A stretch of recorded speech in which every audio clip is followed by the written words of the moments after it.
കോഴിക്കോട് മുക്കത്ത് യുവാവിനെ കാർ ഇടിപ്പിച്ച് കൊലപ്പെടുത്താൻ ശ്രമം. കാറും ബൈക്കും തമ്മിൽ തട്ടിയതിനെ തുടർന്നുള്ള തർക്കത്തെ തുടർന്നാണ് ആക്രമണം.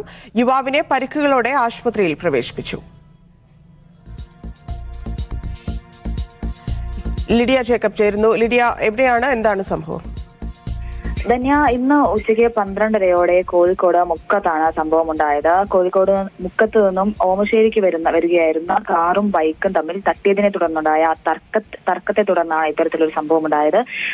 ബൈക്കും കാറും തമ്മിൽ തട്ടി അതേ തുടർന്ന് ബൈക്കുകാരനും കാറിലുണ്ടായിരുന്ന കാർ യാത്രികനും തമ്മിൽ തർക്കമുണ്ടാകുന്നു. തുടർന്ന് കാർ മുന്നോട്ടെടുക്കാൻ ശ്രമിക്കുകയും ബൈക്ക് യാത്രികൻ കാർ മുന്നോട്ട് എടുക്കാൻ അനുവദിക്കാതെ കാറിന് മുന്നിൽ നിൽക്കുകയുമായിരുന്നു. അതേ തുടർന്ന് മനഃപൂർവ്വം കാർ യാത്രികൻ മുന്നിലുള്ള ആളെ ഇടിച്ച് കാർ മുന്നോട്ടെടുക്കുകയായിരുന്നു. ബോണറ്റിൽ ബൈക്ക് യാത്രികനായ ഇബ്നു ഹിൻഷാദ് ബോണറ്റിൽ തട്ടി നിൽക്കുകയും കാർ മുന്നോട്ട് എടുക്കുകയുമാണ് ഉണ്ടായത്.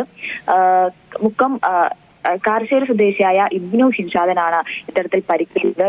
ഇബ്നു ഹിൻഷാദിനെ ആശുപത്രിയിൽ പ്രവേശിപ്പിച്ചിട്ടുണ്ട്. അതേപോലെ കാർ ഓടിച്ചിരുന്നത് ഇങ്ങാപ്പുര സ്വദേശി ഹിഷാമാണ്. ഹിഷാമിനെ പോലീസ് കസ്റ്റഡിയിൽ എടുത്തിട്ടുണ്ട്. കൂടെ ഉണ്ടായിരുന്ന ആളെയും പോലീസ് കസ്റ്റഡിയിൽ എടുത്തിട്ടുണ്ട്. ഇബ്നു ഹിൻഷാദ് ഇപ്പോൾ ആശുപത്രിയിൽ പ്രവേശിച്ചിട്ടുണ്ട്. ശരി ലിഡിയ.